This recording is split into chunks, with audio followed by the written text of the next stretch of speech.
Sai academy of physics के online classes में आपका स्वागत है। अब हम करेंगे नेक्स्ट टॉपिक जिसमें हम ग्रेडियंट डाइवर्जेशन कर्ल, वो ऑलरेडी हम कर चुके हैं, लेकिन स्फेरिकल और सिलेंड्रिकल कोऑर्डिनेट सिस्टम में उसको कैसे लिखेंगे ये याद करना बहुत ज़रूरी है। इसकी काफ़ी एप्लीकेशन हो जाती है आपके क्वांटम में, इलेक्ट्रोडायनेमिक्स के अंदर और आपके क्लासिकल सिस्टम्स में काफ़ी एप्लीकेशंस हो जाती हैं। तो इसलिए हमें डायरेक्ट टर्म भी याद करना जरूरी है। आप सीधा डायरेक्ट याद कीजिए कि spherical polar, specially spherical polar coordinate में आपका डाइवर्जेंस क्या होगा, ग्रेडियंट क्या होगा, कर्ल क्या होगा और लैप्लासियन क्या होगा। ठीक है, तो सबसे पहले हम करते हैं ग्रेडियंट।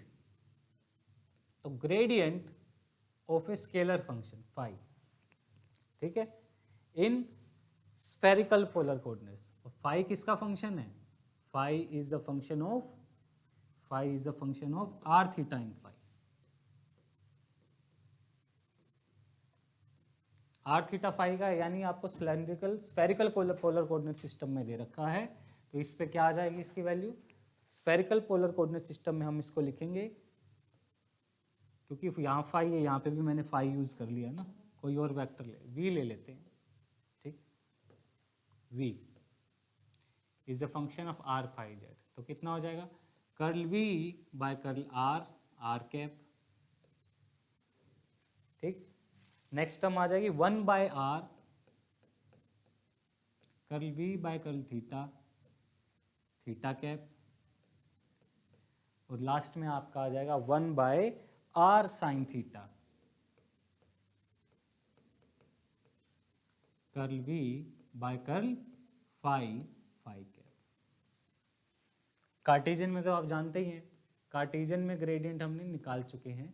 ग्रेडियंट किसका निकलता है? स्केलर फंक्शन का। अगर ये एक्स वाई जेड है आपका, तो सिंपल क्या हो जाएगा? Curl V by curl X I cap, curl V by curl Y J cap, plus curl V by curl Z के कैप।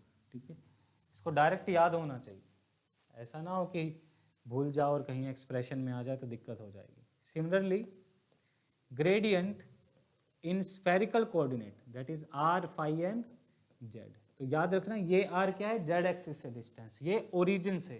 ठीक, तो कितना हो जाएगा आर फाई जेड में? Curl V by curl R, are cap, plus 1 by R curl V by curl phi. Next phi है ना, यहाँ पे क्या आ जाएगा? फाई कैप, और curl V by curl Z, Z cap. Clear है? ये आपके क्या हो गया? ग्रेडियंट हो गया in spherical polar coordinate, cylindrical coordinate and Cartesian coordinate. तो कुछ क्वेश्चंस आप ट्राई भी कर सकते हैं। Write down, find gradient of flowing.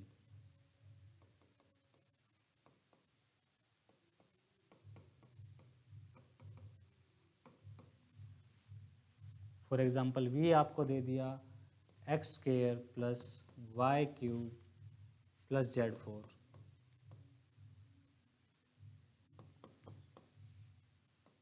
We आपको दे दिया X cube Y cube Z four,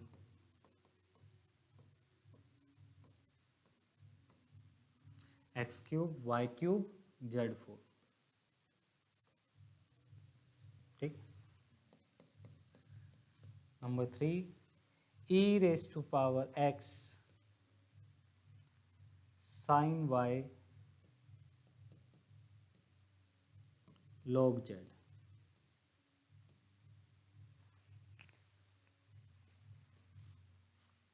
number 4 a cos theta by are square.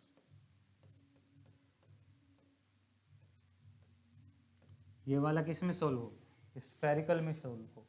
ठीक है, क्योंकि आर थीटा का फंक्शन दे रखा है। फाई के रिस्पेक्ट में इसमें डेरिवेटिव 0 हो जाएगा, क्योंकि फाई इसमें है नहीं। ठीक है बेटे, ये भी ट्राई करो। अच्छा, इसके पहले हम डाइवर्जेंस और कर लेते हैं। अच्छा, एक चीज़ और, एक का और ग्रेडियंट निकालिए। आर की वैल्यू तो आपको पता ही है, आपको ग्रेडियंट ऑफ आर निकालना है, क्योंकि आपका स्केलर क्वांटिटी का निकलता है, तो आर का मैग्नीट्यूड आप जानते हैं, square root of X square plus Y square plus Z square आपका आर का मैग्नीट्यूड होता है। ठीक है बेटे, आर का निकाल रहे हैं तो आर स्क्वायर का भी निकालिए, ग्रेडियंट ऑफ आर स्क्वायर। ठीक है, एक 1/r का भी निकाल लें, gradient of 1/r।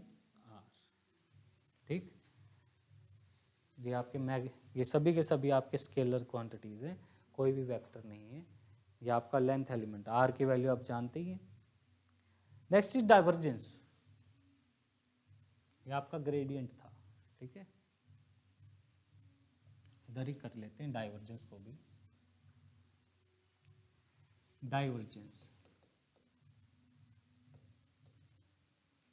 In spherical polar and cylindrical।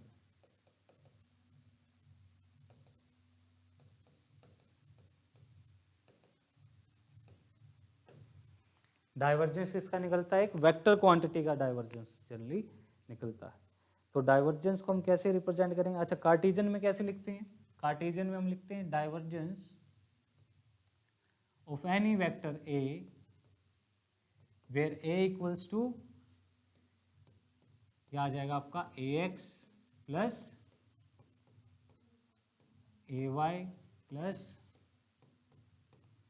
A z, where A equal to, where A is equal to कितना बेटा, A x I cap plus A y J cap plus A z के cap. इसका del के साथ dot product आपको क्या देगा? Divergence of ए दे देगा। ठीक है, और कैसी क्वांटिटी होती है ये? स्केलर क्वांटिटी होती है। सिमिलरली स्फेरिकल कोऑर्डिनेट में क्या होगा? मान लीजिए आपको स्फेरिकल में दे रखा है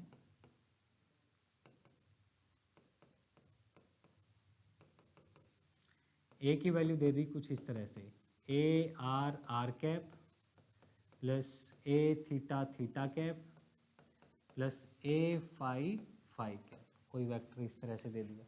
अब जब आप इसका डाइवर्जेंस निकालेंगे तो आपको स्फेरिकल कोऑर्डिनेट सिस्टम में लिखा आना चाहिए, ये करली वाई करली एक्स नहीं होगा। अब क्या हो जाएगा? आपका डाइवर्जेंस हो जाएगा 1/r square, 1/r square curly by curly R, note कर लीजिए, 1/r square curly by curly are, R square A of R. ठीक, याद होना चाहिए डायरेक्ट। ठीक है, प्लस स्केलर क्वांटिटी आएगी 1/r sine theta curly by करली theta sine theta A theta.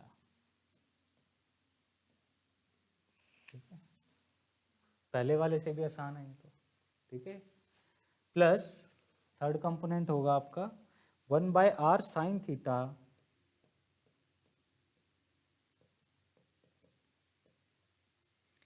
Curly by curly phi, क्या आ जाएगा? A phi.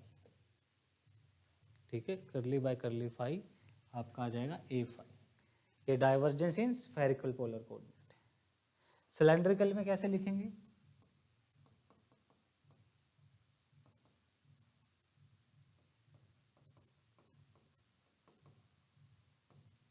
सिलेंड्रिकल में हो जाएगा तो ए की वैल्यू किस तरह से गिवन होगी सिलेंड्रिकल में? A are are cap A phi phi cap plus A Z Z cap. तो आपका डाइवर्जेंस हो जाएगा will be equal to 1/r curly by curly are, r A are, r A r, उसमें क्या था? R square A r plus 1/r curly A phi by curly phi plus curly A z by curly z. ये आपका cylindrical coordinate system में क्या हो जाएगा, divergence हो जाएगा। ठीक है, तो डाइवर्जेंस ट्राई करना कुछ क्वेश्चंस का। फॉर एग्जांपल आपको दे रखा है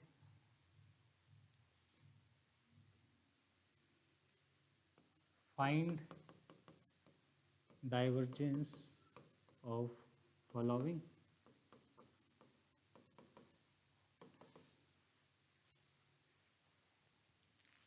सपोज ए इक्वल टू दे रखा है आपको 2xz i cap plus x plus 2 j cap plus x plus 3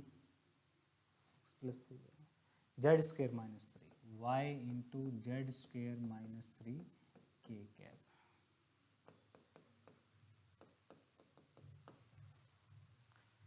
ठीक है, आपको क्या निकाला है, इनका डाइवर्जेंस निकालना है। A vector is r square sine theta r cap plus 4r square cos theta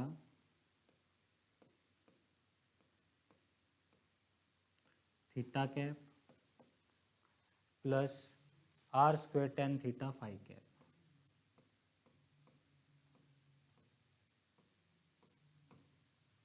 किससे करोगे, सिलेंड्रिकल कोऑर्डिनेट सिस्टम से करोगे ना। चलिए थर्ड,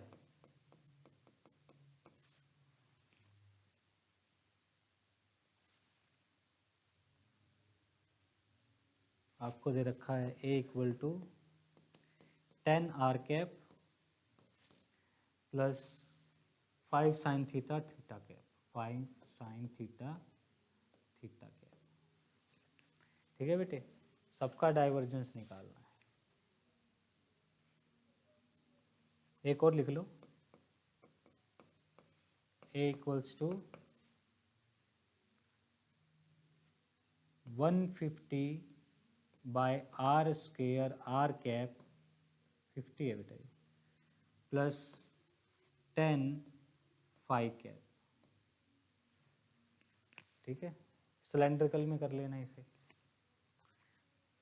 सिलेंड्रिकल में एक और लिख लो। चलो, A vector is equal to 2r cos square phi r cap plus 3r square sine z phi cap plus 4z sine phi z के। ठीक है, इनका क्या ट्राई करना है, डाइवर्जेंस ट्राई करना है। अब क्या रह गया, कर्ल।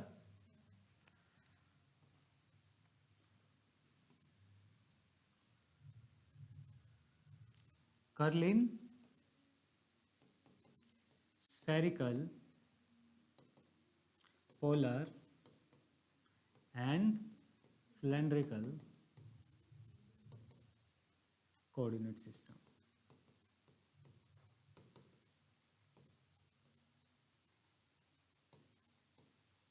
ठीक है बेटे, कर्ल क्या होगा,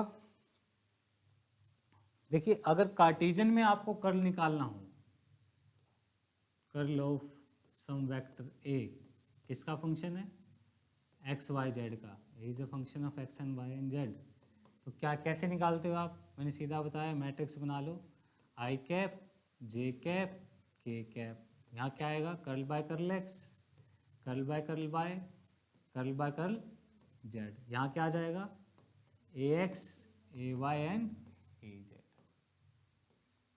ये तो आपका कार्टेशियन में निकल गया। अगर सिलेंड्रिकल की स्फेरिकल की बात करें तो डेल क्रॉस ए, और ए इस बार किसका फंक्शन है, R theta and phi, that A is equal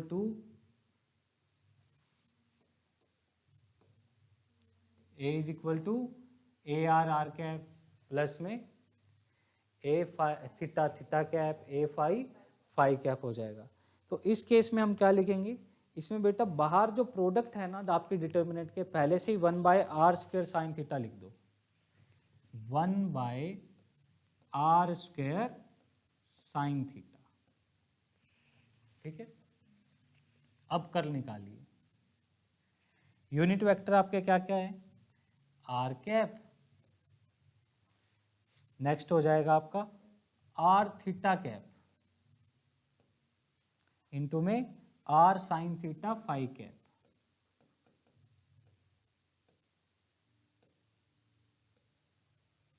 ठीक है,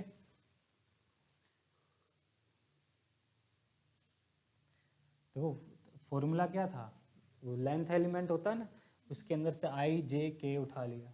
ठीक, यहाँ पे क्या हो जाएगा, डी आर आर कैप था तो आर कैप ले लिया, are d theta theta cap था तो डी थीटा हटा दो, आर थीटा कैप ले लिया। लास्ट क्या था, R sine theta D phi phi cap, D phi हटा दो, डी डी वाली टर्म्स हटा दो, क्या बचेगा, R sine theta phi cap, ये टर्म्स बचेंगे। ठीक है ना, तो यहाँ पे लिख लो आप, कर्ल बाय कर्ल आर के रिस्पेक्ट में डेरिवेटिव होगा, थीटा के रिस्पेक्ट में डेरिवेटिव होगा और फाई के रिस्पेक्ट में डेरिवेटिव होगा। लास्ट की टर्म क्या आएगी, लास्ट की टर्म कैसे लिखोगे, ए आर, यहाँ पे क्या आएगी, ए आर। याद करने का तरीका देख लो, क्योंकि यहाँ पे आर है तो यहाँ पे भी आर लिखेंगे, यहाँ पे क्या आ जाएगा, ए थीटा। तो लास्ट टर्म बताओ कितनी होगी, क्योंकि यहाँ भी आर साइन थीटा तो यहाँ पे भी आर साइन थीटा लिखेंगे, यहाँ क्या आ जाएगा, ए फाई आ जाएगा। ठीक है, तो अब इस डिटर्मिनेंट को सोल्व करेंगे तो आपको कर्ल मिल जाएगा इन स्फेरिकल पोलर कोऑर्डिनेट। सिमिलरली अगर आपका ए किसका फंक्शन है, सिलेंड्रिकल में अगर हम करें तो curl of A is a function of R phi Z is equal to, यहाँ पे 1/r² साइन थीटा आया था, यहाँ पे आपका 1/r आएगा सिर्फ। ठीक है बेटे, यहाँ पे क्या टर्म आएगी, आर कैप, वो थी D are are cap, infinitesimal length element था ना, उसमें क्या था, D are are cap, D R भूल जाओ। नेक्स्ट टर्म क्या थी, R D phi phi cap, तो क्या भूल जाएं, डी फाई, क्या बचेगा, आर फाई कैप, वो एलिमेंट बड़ा काम है, याद आ जाता है। लास्ट टर्म क्या थी, जेड कैप, सिंपल। यहाँ पे किसके रिस्पेक्ट में डेरिवेटिव होगा, आर के रिस्पेक्ट में, फाई के रिस्पेक्ट में और जेड के रिस्पेक्ट में। ये एलिमेंट बताओ कितना आएगा, ए आर, ये कितना आएगा, A R times A phi, जो यहाँ पे वही यहाँ पे आएगा। ये एलिमेंट कितना आ जाएगा, ए जेड। ये आपका कर्ल इन सिलेंड्रिकल कोऑर्डिनेट सिस्टम हो जाता है। ठीक है बेटे, कर्ल इन सिलेंड्रिकल कोऑर्डिनेट सिस्टम। चलिए नेक्स्ट है, कुछ प्रॉब्लम्स इसके भी दे देता हूँ। ठीक है, find curl of following,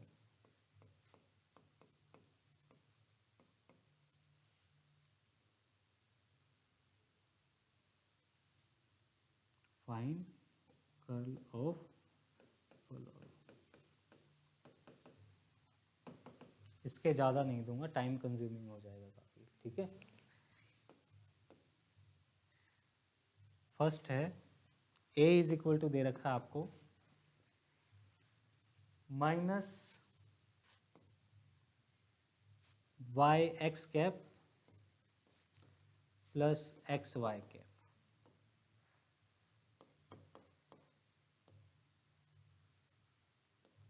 second, a vector is equals to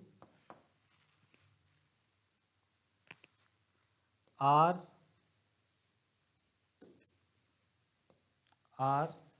cos square theta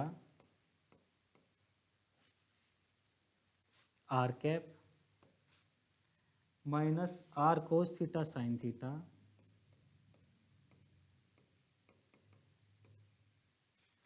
theta cap plus 3r phi cap, 3r phi cap. एक और लिख लीजिए, इसका ये किससे होगा, स्फेरिकल से, ये भी स्फेरिकल से। एक और लिखिए, e raise to power minus r by r theta cap, ठीक है,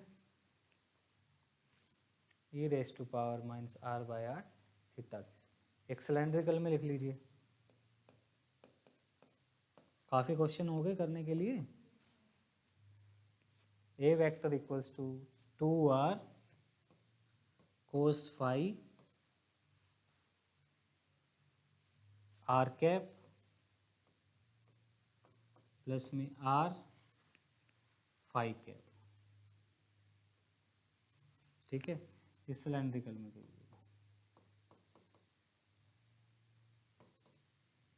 ठीक है। ये स्फेरिकल में ट्राई कीजिए, ठीक है बेटे। ये आपके क्या हो गए, आपके curl, divergence and gradient in spherical polar coordinate and cylindrical coordinate हो गए, ठीक है। अब आ जाइए आपके वेक्टर इंटीग्रेशन पे। वेक्टर इंटीग्रेशन रह गया था ना, वेक्टर इंटीग्रेशन।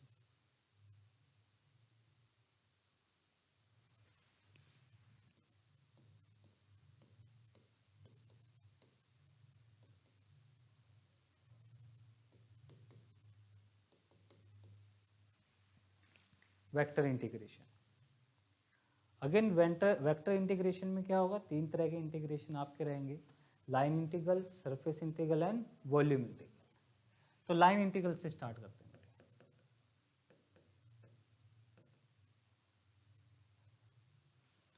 लाइन इंटीग्रल,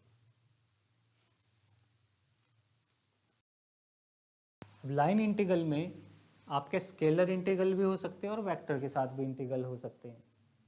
तो मान लीजिए अगर आपके पास कोई स्केलर इंटीग्रल की हम बात करें,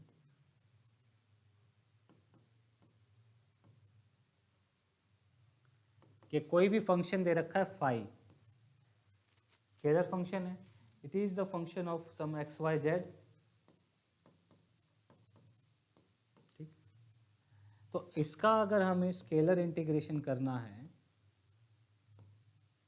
phi with respect to X Y Z आपको दे रखा है, तो इसका स्केलर इंटीग्रेशन हम तभी कर सकते हैं ऑन एन कर्व सी। पहली कंडीशन तो क्या, कि आपको एक्स वाई में से अगर हम इस इंटीग्रल को देखें तो इसको अलग अलग भी कर सकते हैं, ठीक है।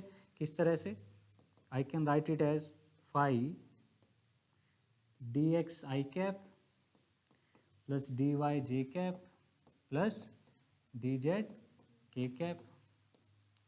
तो तीन इंटीग्रेशन हो जाएंगे, एक तो एक्स के रिस्पेक्ट में,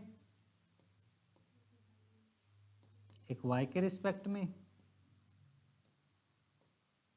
एंड जेड के रिस्पेक्ट में। ये तभी सोल्व करना पॉसिबल है क्योंकि जैसे फर्स्ट इंटीग्रल में फाई तो एक्स वाई जेड का फंक्शन है, पर इंटीग्रेशन किसके रिस्पेक्ट में है, एक्स के। तो इसमें जो y और z की वैल्यू होगी वो x की टर्म में मिलनी चाहिए हमें, या सिंपल लैंग्वेज में कहूं तो मुझे इक्वेशन ऑफ कर्व मेंशन होना चाहिए कि कर्व का इक्वेशन क्या है। मान लीजिए आपको कोई इंटीग्रेशन दे दिया, साथ में दे दिया इस कर्व पे कीजिए X square plus Y square equal to A square, circle पे कीजिए, तो हमें कर्व का इक्वेशन गिवन है। तो जहां पे मुझे x का इंटीग्रल करना होगा वहां पे y की value in terms of x क्या होगी, A square minus x square under the root आपकी y की value in terms of x हो जाएगी। तब आप y को एलिमिनेट करके प्योर x में आ जाएगा। सिमिलरली यहाँ पे भी वही सिस्टम होना चाहिए और यहाँ पे भी वही सिचुएशन होनी चाहिए। या तो ये कंडीशन गिवन, या फिर क्या कंडीशन होना चाहिए कि इस इंटीग्रेशन के एंड पॉइंट मेंशन हो आपको, या पाथ मेंशन हो इंटीग्रेशन के। जब प्रॉब्लम करेंगे तो ज़्यादा क्लियर होगा, ठीक है। ये तो स्केलर इंटीग्रेशन हो। अगर वेक्टर इंटीग्रेशन की बात करें तो दो तरह से हो सकता है वेक्टर इंटीग्रेशन। आपको कोई वेक्टर गिवन हो, that is v vector dot D R vector, ठीक है। और दूसरा क्या पॉसिबल है इंटीग्रेशन आपका, del cross v vector, sorry इसका क्रॉस प्रोडक्ट लेके आपका वेक्टर भी आ सकता है, ठीक है, डेल क्रॉस वी वेक्टर की फॉर्म में नहीं, वी क्रॉस डी आर, ठीक है, वी क्रॉस डी आर, ये आपका वेक्टर इंटीग्रेशन हो जाएगा, क्लियर। तो इंटीग्रेशन आपका वेक्टर फॉर्म में भी हो सकता है और स्केलर फॉर्म में भी हो सकता है। अगर कोई लाइन इंटीग्रल पाथ पे इंडिपेंडेंट है, ठीक है, अगर कोई लाइन इंटीग्रल आपका पाथ इंडिपेंडेंट है, मान लीजिए ये वेक्टर है कोई भी वेक्टर, ये पाथ पे डिपेंड नहीं करता, तो ऐसे वेक्टर को हम क्या बोलेंगे, कंजर्वेटिव वेक्टर बोलेंगे। क्या बोलेंगे, conservative vector.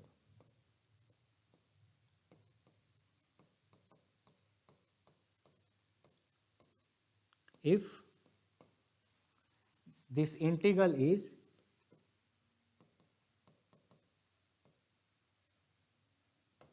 independent of path,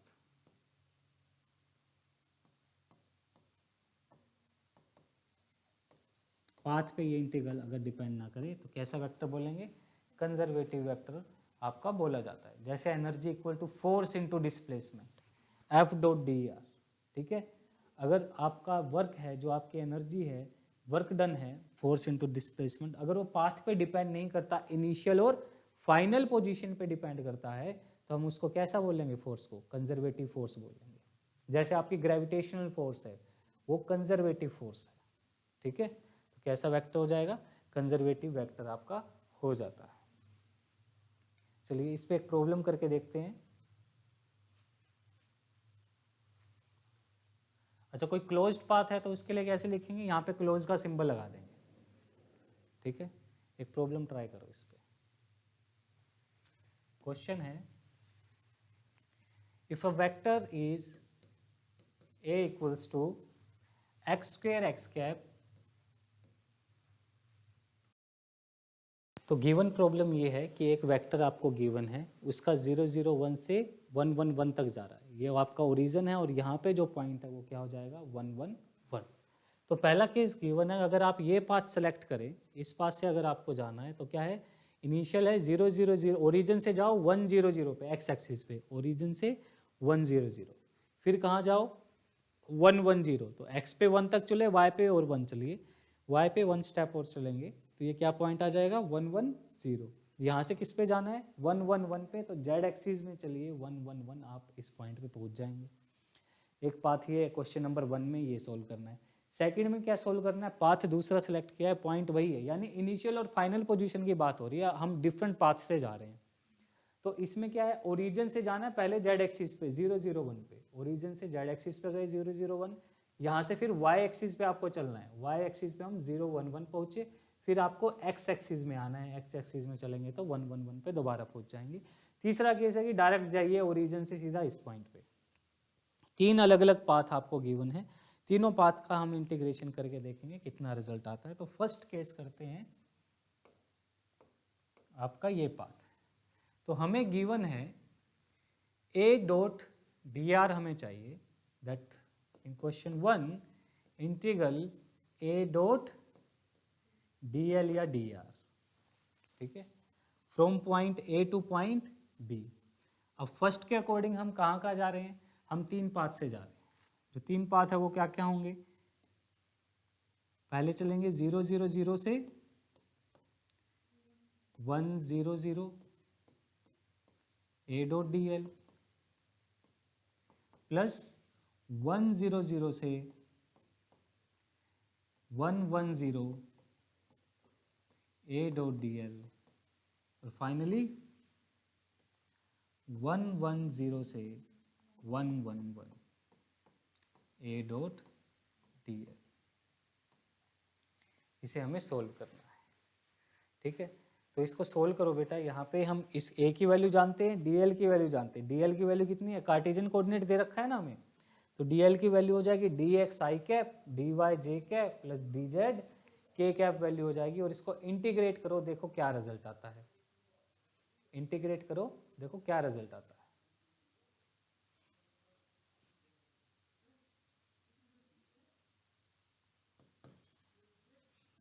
A dot D l निकाल के दे देता हूँ मैं आपको, ए डॉट डी एल कितना आ जाएगा, ए वेक्टर इज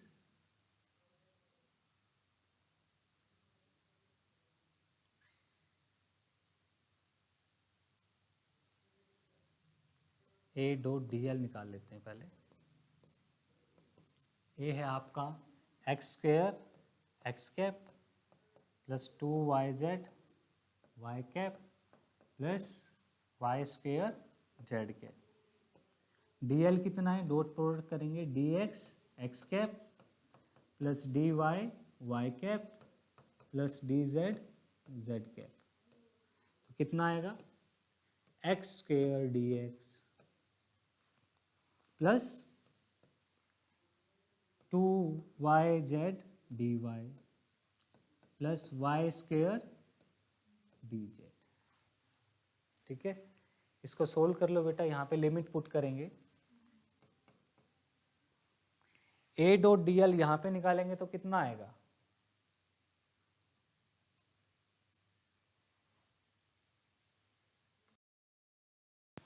देखिए अगर हम फर्स्ट पाथ सिलेक्ट करेंगे, यहाँ से यहाँ तक आएंगे तो z भी कांस्टेंट, y भी कांस्टेंट, कौन वेरी कर रहा है, x वेरी कर रहा है।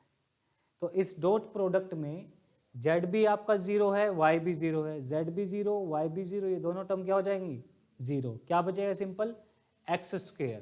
तो आपके पास बचेगा एक्स स्क्वेयर डी एक्स, और x की वैल्यू कहाँ से कहाँ वेरी कर रही है, 0 to 1 से। प्लस जब आप इस लाइन के अलोंग जाएंगे तो ये वाली लाइन के अलोंग जाएंगे तो ये कौन सी लाइन है, यहाँ पे x की वैल्यू कितनी है बेटा, यहाँ पे 1, z क्या है 0, आप केवल y पे मूव कर रहे हैं, कहाँ तक, 1 तक। तो x की वैल्यू तो 1 रखिए आपके एक्सप्रेशन में, z की 0 रखिए, x की वैल्यू 1 रखेंगे तो ये बन जाएगा 1 dx प्लस dx भी क्या हो जाएगा 0, x इज नॉट चेंजिंग। ठीक है, केवल क्या बचेगा यहाँ पे, z की वैल्यू 0, तो ये एक्सप्रेशन भी 0 हो जाएगा। ठीक, y की वैल्यू केवल वेरी कर रही है, यहाँ पे z की वैल्यू 0, तो ये वैल्यू भी क्या हो जाएगी 0 हो जाएगी। केवल चेंजेस किस किस में आ रहे हैं, केवल इसमें x में चेंज नहीं हो रहा, ये कंपोनेंट 0, z में चेंज नहीं हो रहा, ये कंपोनेंट 0, और z की वैल्यू भी 0 है, तो यहाँ पे पुट करेंगे ये वैल्यू भी 0। तो नेक्स्ट इंटीग्रल का सॉल्यूशन कितना आएगा आपका, 0 आएगा। उससे नेक्स्ट आ जाओ, जब इसके अलोंग जाएंगे तो x की वैल्यू कितनी 1, अब y की भी वैल्यू कितनी हो चुकी है 1, z की वैल्यू 1 तक वेरी कर रही है। तो x equal to 1, y equal to 1, z varies from 0 to 1। क्या x में अब कोई चेंज आ रहा है, नहीं आ रहा, तो dx 0, y में कोई चेंज आ रहा है, नहीं आ रहा, तो dy 0। तो केवल z वाले में चेंज आ रहा है, और यहाँ पे y की वैल्यू कितनी है, y की वैल्यू 1 है, तो y की वैल्यू 1 है, तो क्या इंटीग्रेशन बचेगा dz, और z कहाँ से कहाँ वेरी कर रहा है 0 to 1। तो सोल्व करेंगे बेटा, कितना आएगा, देखो कितना आएगा,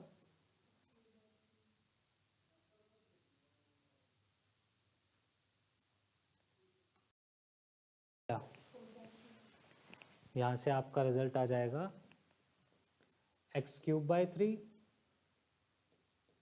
लिमिट 0 to 1, यहाँ पे 1 का इंटीग्रेशन z लिमिट 0 to 1, तो कितना आएगा, लिमिट पुट करेंगे 1/3 प्लस 1 4/3। ठीक है, सेकंड पाथ का देखते हैं, सेकंड पाथ से क्या आ रहा है,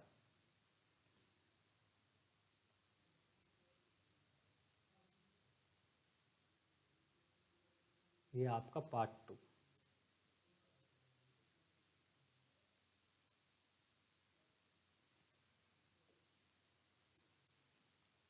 यहाँ से देखेंगे तो इंटीग्रेशन की टर्म्स क्या क्या रहेंगी, इंटीग्रेशन आपका डिवाइड हो जाएगा 0 0 0 से कहाँ जा रहे हैं आप, 0 0 1 पे जा रहे हैं, 0 0 1 a dot D L, then 0 0 1 to 0 1 1, इसके बाद 0 1 1 से 1 1 1। हमने पाथ चेंज कर लिया, पाथ चेंज करेंगे तो देखते हैं ये वैल्यू कितनी आती है। तो फर्स्ट देखिए, जब हम z एक्सिस में ट्रैवल कर रहे हैं तो क्या क्या 0 होगा, x भी 0 y भी 0, यानी दोनों कांस्टेंट है। तो dx 0, डी वाई जीरो, दोनों वैल्यूज क्या है, कोई चेंज नहीं है एक्स वाई में, तो D X zero D Y zero. Y भी कितना है, जीरो ही है, तो ये टर्म भी क्या हो जाएगी, जीरो। तो फर्स्ट इंटीग्रल जो टर्म आएगी वो आएगी आपकी जीरो।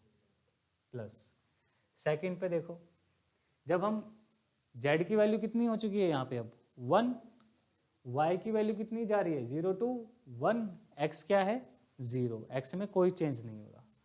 तो यहाँ पे देखिए x में कोई चेंज नहीं, तो x 0, y की वैल्यू वेरी कर रही है 0 to 1, और y की वैल्यू आपकी 0 to 1 वेरी कर रही है, z की वैल्यू कितनी है 1। तो यहाँ पे एक्सप्रेशन में z को 1 पुट करेंगे तो dz भी कितना हो जाएगा 0, क्योंकि z में कोई चेंज नहीं आ रही।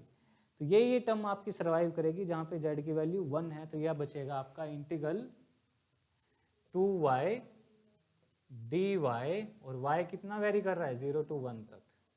लास्ट टर्म में, लास्ट में क्या होगा, आप x में ट्रैवल कर रहे हैं तो y z 0, change in y and z 0, तो चेंज इन x dx 0 हो जाएगा, चेंज इन dy ये भी 0 हो जाएगा, सॉरी dy और dz 0 हो जाएंगे। x वाली टर्म बचेगी, x वाली टर्म क्या है x स्क्वायर dx,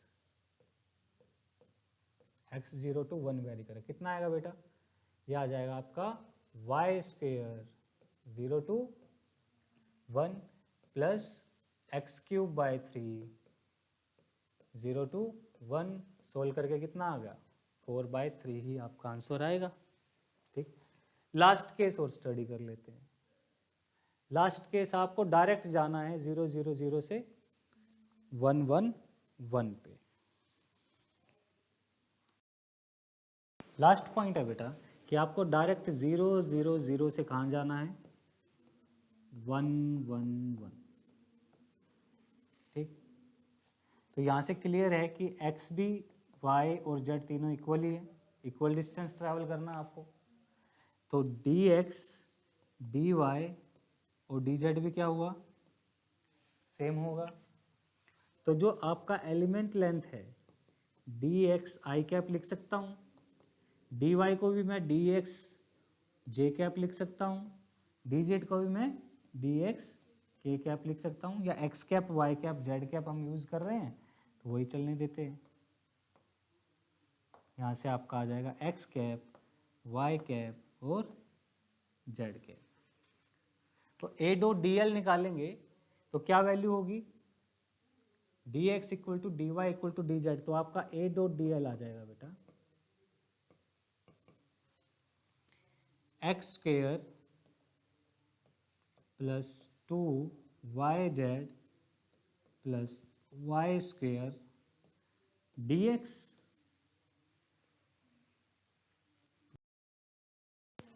क्योंकि x y z तीनों भी इक्वल है ना, तो इसमें हम पुट कर देते हैं x equal to y equal to z, तो ये बन जाएगा x square plus x into x plus x square d x. Relationship मिल गया ना हमें बीच में, तो x equal to y equal to z है, तो मैंने z और y को x से रिप्लेस कर दिया, तो आपका आ जाएगा a dot D l is equal to x square plus x square 2x square plus 2x square 4x square d x आ जाएगा dx। Integral both side integration इसका हम करेंगे तो कितना आ जाएगा 4x क्यूब बाय 3। x कहाँ से कहाँ वेरी कर रहा है, इनिशियल और फाइनल पॉइंट पता है हमें 0 to 1, यहाँ पे लिमिट पुट करेंगे 0 to 1, तो कितना आ जाएगा 4/3। यानी कि ये इंटीग्रल जो है हमारा पाथ पे डिपेंड नहीं कर रहा, फाइनली सेम रिजल्ट आ रहा है। तो ये जो वेक्टर हुआ आपका, ये कैसा वेक्टर हो जाएगा conservative vector, independent of path, path पे डिपेंड नहीं कर रहा। यहाँ में लाइन इंटीग्रल सोल्व करना है, ये आपका एक वेक्टर गिवन है A along path 1 2 and 3, closed path है, तो क्लोज्ड इंटीग्रल भी चेक कर लेंगे इसका कि लास्ट में टोटल सम कितना आ जाएगा तीनों का। तो पाथ 1 के अलोंग करेंगे, सबसे पहले ए डॉट डी एल निकालेंगे, ए डॉट डी एल निकालेंगे तो क्या निकलेगा ए डॉट डी एल आपका जो निकलेगा वो निकलेगा X Y D x plus में 2yz dy plus 3zx dz। ठीक है, सिंपल डीएल की वैल्यू तो आप जानते हैं, डॉट प्रोडक्ट करेंगे तो आपको यही आ जाएगा। जब हम फर्स्ट पाथ के अलोंग चलेंगे तो फर्स्ट पाथ पे देखो x 0 है, y 0 है, केवल z वेरी कर रहा है, सॉरी y वेरी कर रहा है, ठीक है। x भी 0, z भी 0, यानी x और z की टर्म क्या है, कांस्टेंट है, तो dx dz क्या हो जाएगी 0। फिर क्या बचेगा आपके पास 2yz dy, y में चेंज आ रहे हैं। अब z की वैल्यू कितनी है वो और चेक करो, z की वैल्यू इस पाथ पे 0 है, क्योंकि y एक्सिस पे z 0 होता है, तो z को भी 0 पुट करेंगे तो dy का इंटीग्रल क्या आ जाएगा, 0 ही आएगा। ये फर्स्ट पाथ आपका आ गया। अब इस पाथ के अलोंग चलेंगे तो इस पाथ पे चलेंगे कितना आएगा, इस पाथ पे आपका x तो देखो 0 है क्योंकि ये प्लेन है yz प्लेन, ठीक है। yz प्लेन में x तो 0 रहेगा, कांस्टेंट है, तो dx क्या आ जाएगा 0, ठीक है। यहाँ पे अब चेंजेस किस में, y और z में ही आ रहे हैं, ठीक है। और आपका dz भी चेंज हो रहा है, ये भी चेंज, x 0 है, x 0 है तो ये टर्म भी क्या हो जाएगी 0, तो क्या क्या बचेगा, सिर्फ 2yz dy। आपके पास इसमें इंटीग्रल बचेगा सेकंड में 2yz dy। अब हमें z को y की फॉर्म में लेके आना पड़ेगा। z को y की फॉर्म में कैसे लेके आओगे, आपको स्ट्रेट लाइन दिख रही है, स्ट्रेट लाइन की इक्वेशन निकाल सकते हो, तो z और y की फॉर्म में आ जाएगा रिलेशनशिप, तो z को आप y से कन्वर्ट कर देना, ठीक है। और लास्ट पाथ बचा ये z वाला, इसमें क्या होगा, आपका केवल z वेरी कर रहा है, y क्या है 0 है, x भी 0 है, तो x और y कांस्टेंट है, तो dx और dy क्या हो गए 0, केवल ये वेरी कर रहा है, पर x भी क्या है 0 है, तो ये टर्म भी 0 हो जाए। केवल एक ही इंटीग्रल सोल्व करना है, वो भी ये जिसमें आपको z को y की फॉर्म में कन्वर्ट करना पड़ेगा, ठीक है ना, z को y की फॉर्म में कन्वर्ट करना पड़ेगा, तभी ये इंटीग्रेशन सोल्व हो सकता है, ठीक है। तो आपको इक्वेशन ऑफ स्ट्रेट लाइन निकालना पड़ेगा। कैसे निकालोगे, y equal to m x plus c होता है ना, ठीक है, उससे निकाल लोगे। स्लोप भी आराम से निकल जाएगा, स्लोप कितना हो जाएगा y2 माइनस y1, ठीक है, divided by z2 minus z1, जो भी आप स्लोप निकालना चाहे, क्योंकि y एक्सिस पे z है ना, तो इक्वेशन क्या बन जाएगी, z equal to m y plus c, ठीक है।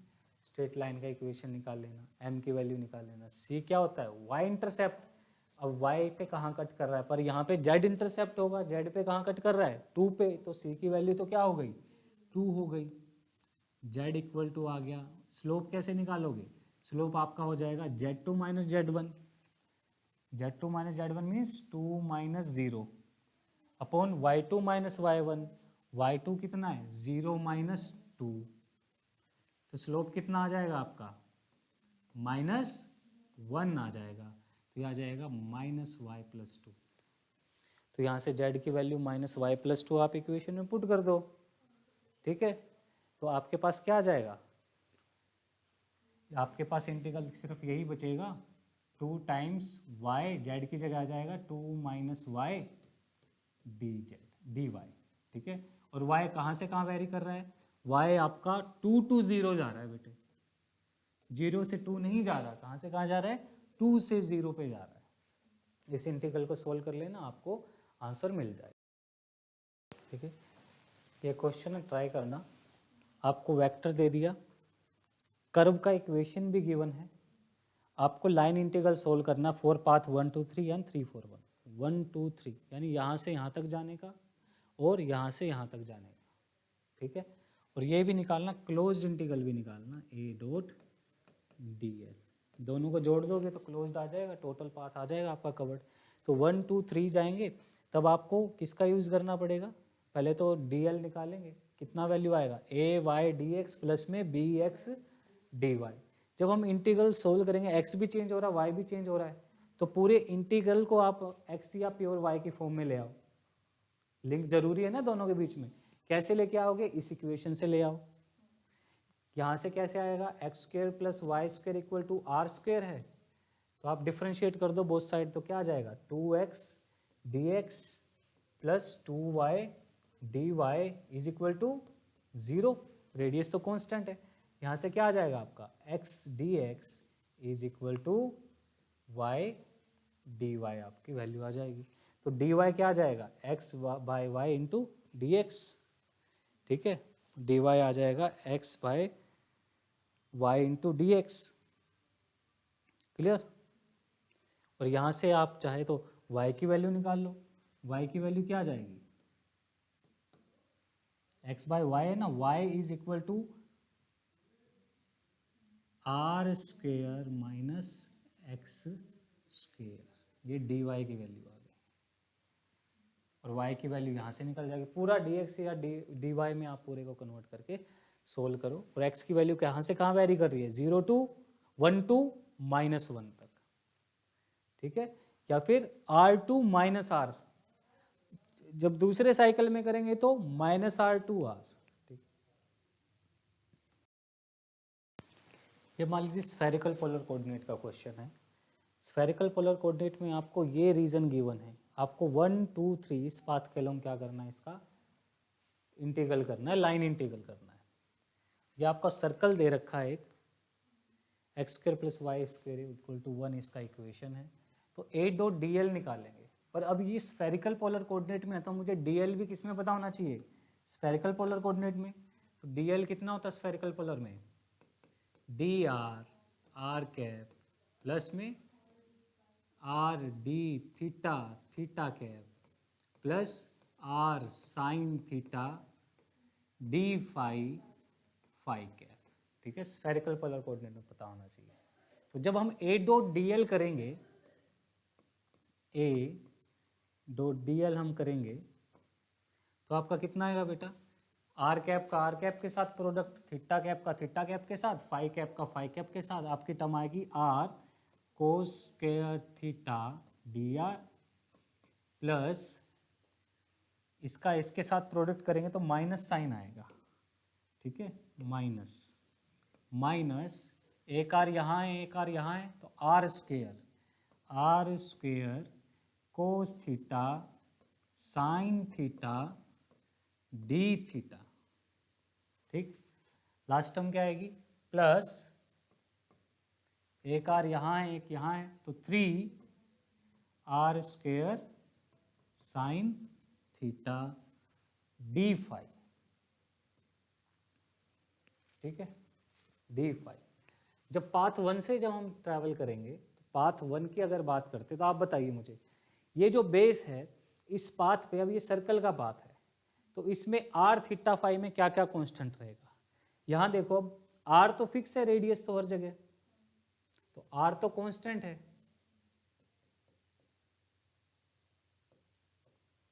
और कितनी वैल्यू है r की, r कांस्टेंट है, r की वैल्यू कितनी होगी, x² + y² = r² होता है 1, ठीक है, तो r की वैल्यू आ जाएगी 1, ठीक।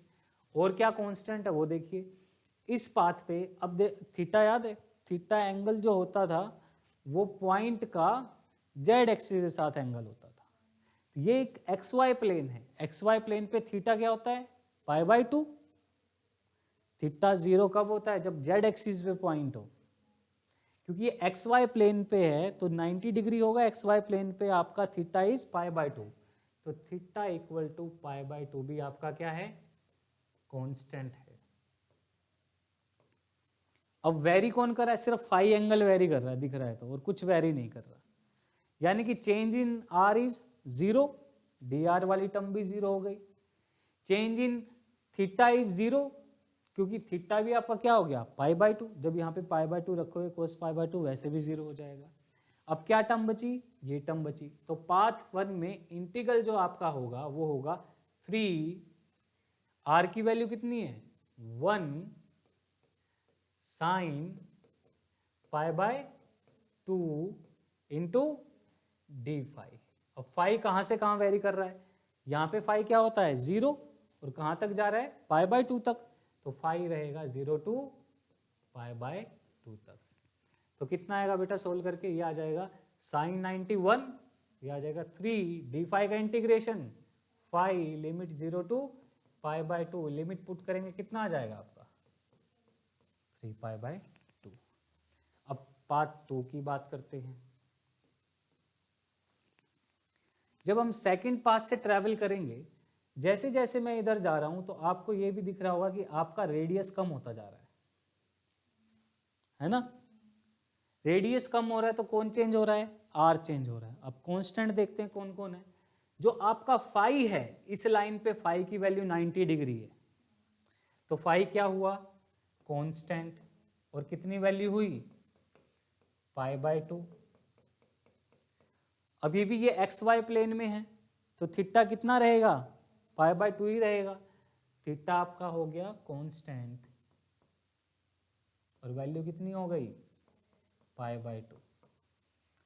तो अब आपके फाई में भी चेंज नहीं आ रहा, थीटा में भी चेंज नहीं आ रहा, तो ये टर्म भी zero, D phi zero and D phi zero, दोनों ही जीरो हैं, तो ये टर्म सरवाइव करेगी।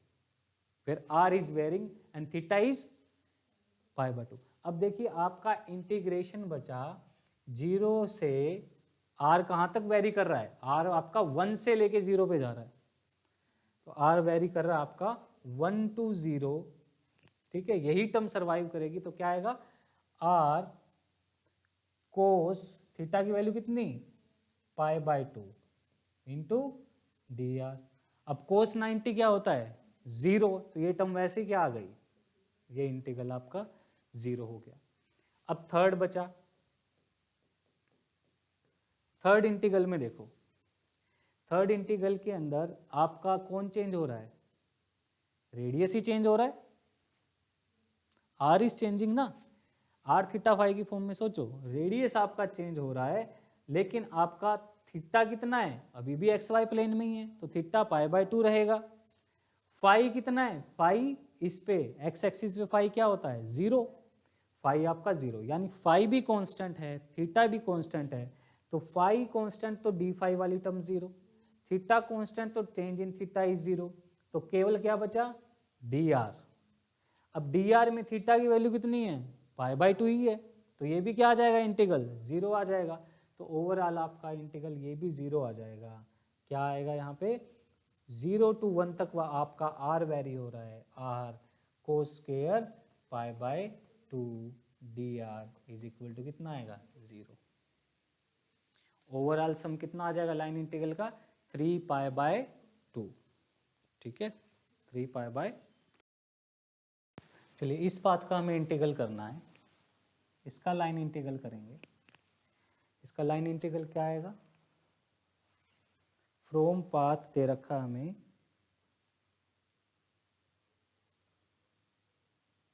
पूरे का ही करना है इसका लाइन इंटीग्रल।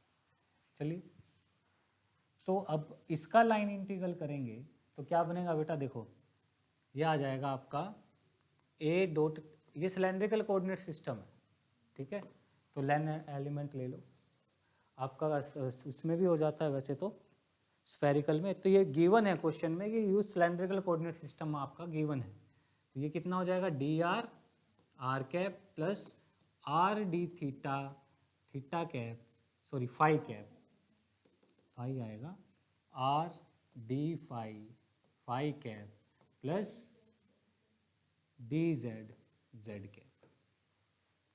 क्योंकि ये एक्स वाई प्लेन में है तो जेड तो 0 है एक्स वाई प्लेन में, तो change Z is constant that is equal to 0, तो डी जेड क्या हो जाएगा, वैसे ही 0 हो जाएगा आपका। तो ए डॉट डी एल कितना बनेगा, A dot D L will be, बताओ देख के, ये आएगा 2r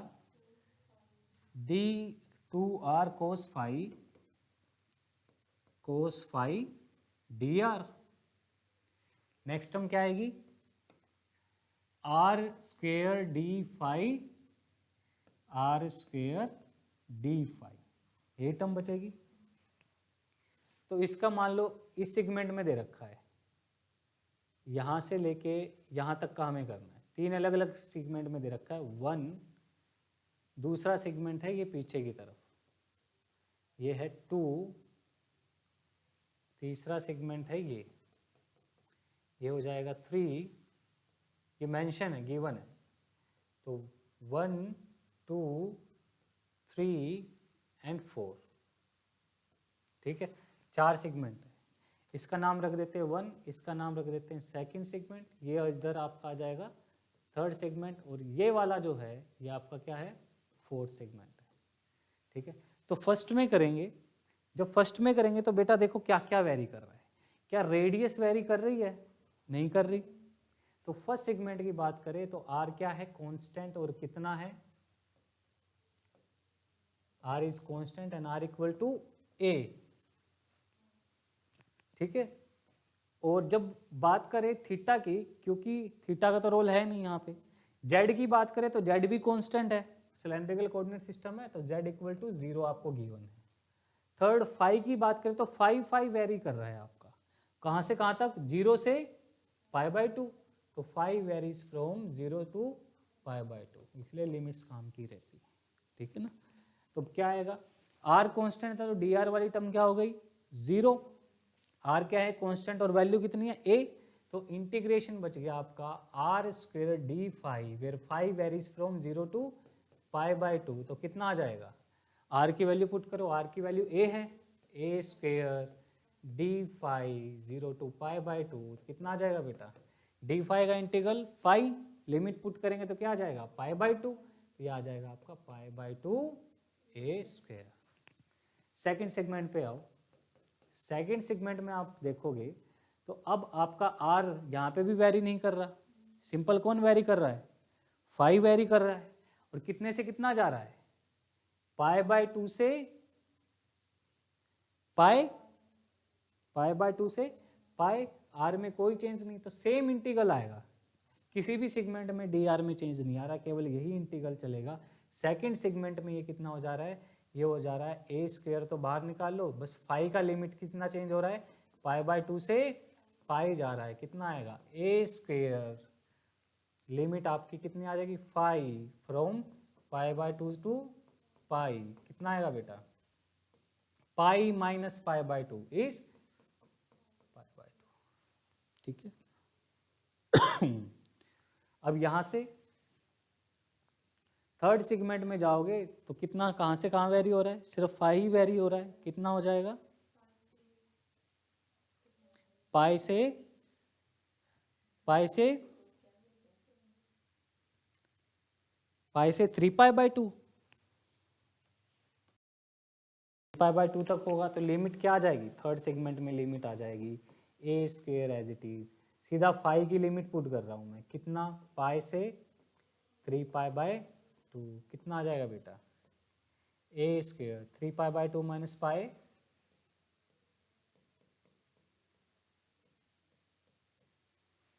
कितना आ जाएगा, सेम ही आएगा ना, इसे 2 से मल्टीप्लाई कर दो, 2 से डिवाइड कर दो, 3 - 2 1, ठीक है। और लास्ट का भी कितना आएगा, ए स्क्वेयर, वही उतना ही सेगमेंट है ना, ठीक है, तो उसका लाइन इंटीग्रल आपका सारी डायरेक्शंस में सेम आएगा, ए स्क्वेयर π/2, ए स्क्वेयर π/2, ठीक है। तो टोटल ओवरऑल कितना हो जाएगा, पूरा अगर हम कंप्लीट करें तो, क्लोज्ड करें तो ए डी एल, ये आ जाएगा आपका 4 टाइम्स हो जाएगा ना, 4 टाइम्स ए स्क्वेयर π/2, तो कितना आ गया, 2π ए स्क्वेयर, 2π ए स्क्वेयर,